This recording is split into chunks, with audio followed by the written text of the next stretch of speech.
नमस्कार, मैं हूं विकास सुखीजा। आप देख रहे हैं अब तक टाइम्स। दोस्तों, आप लोग सोच रहे होंगे कई दिन हो गए अब तक टाइम्स के ऊपर करनाल के मामले उठाए जा रहे हैं और एक नेता जो हैं जिनको अधिकतर लोग देखते हैं, कांग्रेस के सरदार त्रिलोचन सिंह, काफ़ी दिनों से साइड में हैं। बता देते हैं, किसी निजी कारण से सरदार त्रिलोचन सिंह बिजी चल रहे थे, लेकिन आज मैं सरदार त्रिलोचन सिंह जी को लाइव लेके आ रहा हूं और मैं चाहूंगा आप इस खबर को साथ के साथ लाइक शेयर कर दें, क्योंकि मामला करनाल के अंदर जो मुद्दे गरमाए हुए हैं उन मुद्दों पर हम विशेष बातचीत करने जा रहे हैं त्रिलोचन सिंह जी के साथ। और करनाल में किस तरह से कोरोना के केसेस बढ़ रहे हैं, मामला बुरी तरह से पैनिक हुआ है, ऑक्सीजन को लेकर मारधाड़ मची हुई है, एक इंजेक्शन है उसको लेकर भी मामला बड़ा गरमाया हुआ है। काफ़ी सारे मुद्दे हैं। सबसे पहले मैं त्रिलोचन सिंह जी से आपकी बात कर रहा हूं। त्रिलोचन सिंह जी, आपका अब तक टाइम्स पे स्वागत है। धन्यवाद। मैं आपके चैनल के माध्यम से सभी दर्शकों का धन्यवाद करता हूं। त्रिलोचन जी, जनता पूछ रही है, करनाल के लोग पूछ रहे हैं कि आप जब जनता की आवाज़ उठाते हो तो आज लगभग 10-12 दिन हो गए हैं, कहाँ बिजी हो गए थे? सब ठीक ठाक था? मैं कुछ मेरा निजी काम था जिसकी वजह मैं रोज़ बाहर जाता था, रात को लेट आता था, तो मैं लगातार टच में था, प्रेस पे कई बार टच में था, प्रिंट मीडिया के टच में था, लेकिन आपके माध्यम से मैं नहीं आ पाया, इसलिए मैं क्षमा चाहता हूँ। त्रिलोचन जी, अभी आपने 2 दिन पहले मास्क सैनिटाइजर वितरण किए हैं। आपने एक अभियान चलाया है कि जैसे जैसे करनाल में कोरोना के केसेस बढ़ने लगे हैं, तो आपने इस मामले को ध्यान में रखते हुए एक अभियान चलाया है। तो सबसे पहला सवाल मेरा है कि आपको क्या लगता है कि करनाल के अंदर जो कोरोना के केसेस बढ़ रहे हैं, सच्चाई क्या है उसके अंदर, और क्या लगता है आपको? देखिए, करनाल के साथ साथ सारे हरियाणा के अंदर, पूरे विश्व के अंदर, पूरे भारत के अंदर कोरोना के केस काफ़ी बढ़ रहे हैं। और करनाल सीएम सिटी होने के बाद लोगों को बहुत ज़्यादा उम्मीदें थी भी यहाँ पर हमारे को जो सुविधाएं ज़्यादा मिलेंगी, लेकिन सुविधाएं वो नहीं मिल रही। जितनी हम अपेक्षा करते हैं वो सुविधाएं नहीं मिल रही, जो हमारे को ज़रूरत है वो सुविधाएं नहीं मिल रही जिससे हम लोगों को बचा सकें। पिछले कुछ दिनों के अंदर काफ़ी लोग करनाल के कोरोना की वजह से अपनी जान गंवा बैठे हैं। हमें इस बात का अफसोस है, प्रशासन भले ही भरसक प्रयास कर रहा हो, उसके बावजूद सीएम सिटी होने के बावजूद हमारे विधायक, हमारे मुख्यमंत्री का करनाल की तरफ कोई ध्यान नहीं है। ये हमारे इस बात का दुख है। त्रिलोचन जी, आप कह रहे हो कि मुख्यमंत्री का, करनाल के विधायक का करनाल के लोगों की तरफ ध्यान नहीं है। मैं आपको बताता हूं, कल मुख्यमंत्री जी करनाल में आए, उन्होंने मेडिकल कॉलेज के अंदर जो अधिकारियों की एक बैठक ली और जायजा लिया कि कोरोना को लेकर क्या इंतजाम हुए हैं, और एक 30 बेड का, एक और जो 30 बेड का सिस्टम था उसको लॉन्च किया है। लेकिन मेरे पास फ़ोन आया अभी जस्ट किसी का, उन्होंने कहा कि जो ये लॉन्चिंग हुई है उसका जनता को फ़ायदा नहीं है, एम्प्लॉइज़ नहीं है, कर्मचारी नहीं है। तो आपको क्या लगता है कि सरकार सच में इन मुद्दों को लेकर गंभीर है या नहीं? देखिए, सरकार जनता की आंखों में धूल झोंक रही है। जो असली सुविधाएं हैं वो नहीं दे पा रहे।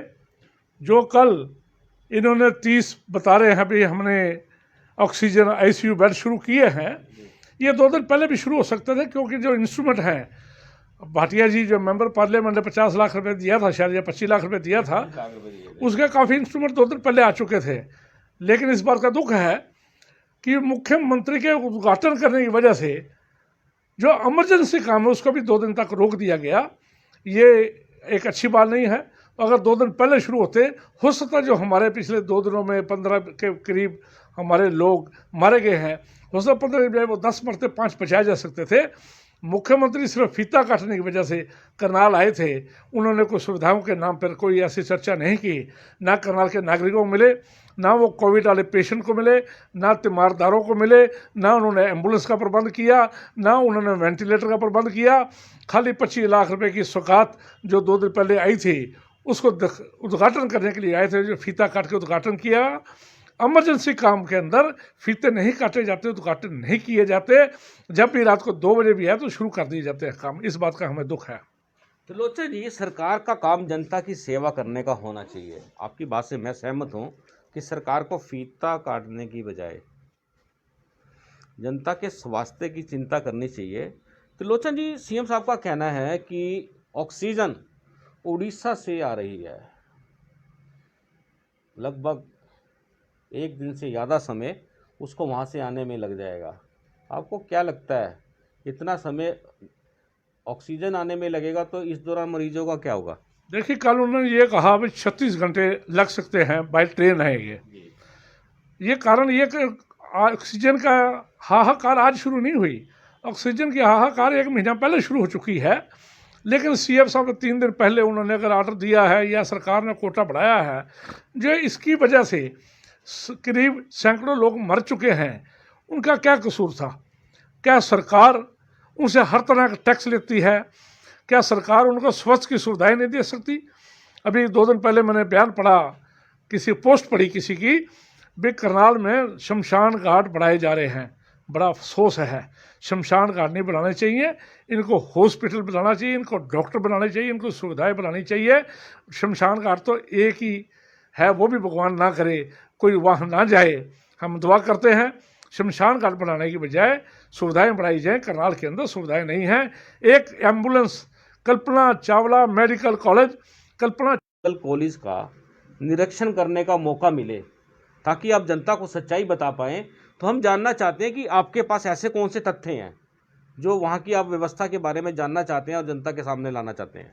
देखिए, बहुत सारे लोगों ने आपके माध्यम से, आपके मीडिया के माध्यम से, इलेक्ट्रॉनिक मीडिया के माध्यम से बहुत लोगों ने कहा कि अंदर जो मरीज होते हैं उनकी पूरी देखरेख नहीं होती, कुछ मरीजों को धमकाया जाता है, मरीजों को जगह नहीं मिलती, मरीज बैठे रहते हैं, उनको दवाइयाँ नहीं दी जाती। हम चाहते थे हम जाके अंदर उन मरीजों से बात करें ताकि सच्चाई सामने आ सके, क्या सरकार को बदनाम किया जा रहा है या वाकई सच्चाई है। लेकिन सरकार की तरफ से कोई जवाब नहीं आया, अंदर जाने की इजाज़त नहीं है। हम ज़बरदस्ती नहीं करना चाहते, हम राजनीति नहीं करना चाहते, कि आज जो समय है लोगों को बचाने का है, आज समय राजनीति का नहीं है। 3 दिन पहले हमारे उपायुक्त महोदय ने एक मीटिंग बनाई थी, उसमें हमने आश्वासन दिया था, हमारे करनाल के विधायक भी, कांग्रेस के विधायक हैं वो भी थे, हम भी थे, मेंबर पार्लियामेंट भी थे और सभी पार्टियों के प्रमुख भी थे। हमने वहाँ आश्वासन दिया कि हम राजनीति से ऊपर उठकर प्रशासन का और सरकार का हर तरह का सहयोग देंगे, लेकिन हम बहरे और मुंह बंद करके नहीं बैठेंगे। जो सच्चाई होगी उसको जरूर बोलेंगे, लेकिन साथ साथ हम हर तरह की संभव कोशिश करेंगे आपका मदद की जाए। त्रिलोचन जी, कांग्रेस के राष्ट्रीय सचिव हैं वीरेंद्र सिंह राठौर, उन्होंने सरकार से ऑक्सीजन देने की मांग की है और उनका कहना है कि सरकार हमें ऑक्सीजन दे और हम यहाँ पर बेड देंगे, लोगों की जान बचाने में अहम योगदान देंगे। तो आप क्या इस बात से सहमत हैं? आप क्या मांग करते हैं? देखिए, कांग्रेस पार्टी हर तरह के हर संभव प्रशासन की मदद करने के लिए तैयार है। अगर वीरेंद्र सिंह राठौर ने यह बात कही, कल कुलदीप शर्मा जी ने मेरे को ये बात कही थी, क्योंकि वो कुछ अभी आइसोलेशन में है, आइसोलेट हैं, उन्होंने भी कही थी अगर सरकार हमारे को सिलेंडरों का आश्वासन दे तो हम करनाल के अंदर अपना लग 50 बेड का हॉस्पिटल टाइप बना कर लोगों को दे सकते हैं। लेकिन सरकार के पास अपनी ऑक्सीजन पूरी नहीं है, सरकार के पास अपने डॉक्टर पूरे नहीं हैं, सरकार के पास 4th क्लास कर्मचारी पूरे नहीं हैं, सरकार उनको पूरी सुविधाएं मुहैया नहीं करा पाएगी, हमारे से कहाँ देंगे। मैं वीरेंद्र राठौर की बात से सहमत हूँ और कुलदीप शर्मा ने जो कल बात कही उसकी बात से सहमत हूँ। तो त्रिलोचन जी, मामला बेहद पैनिक होता जा रहा है। ऑक्सीजन के लिए प्रशासन ने भी दावे कर दिए कि ऑक्सीजन की कमी नहीं आने दी जाएगी, और जिस तरह से आप कह रहे हैं कि मेडिकल कॉलेज में सुविधा नाम की कोई चीज़ नहीं है, तो आपको क्या लगता है कि प्रशासन कुछ कह रहा है, मेडिकल कॉलेज कुछ कह रहा है, और करनाल में जिस तरह से हमारे पास खबरें आती हैं कि लोग परेशान हैं,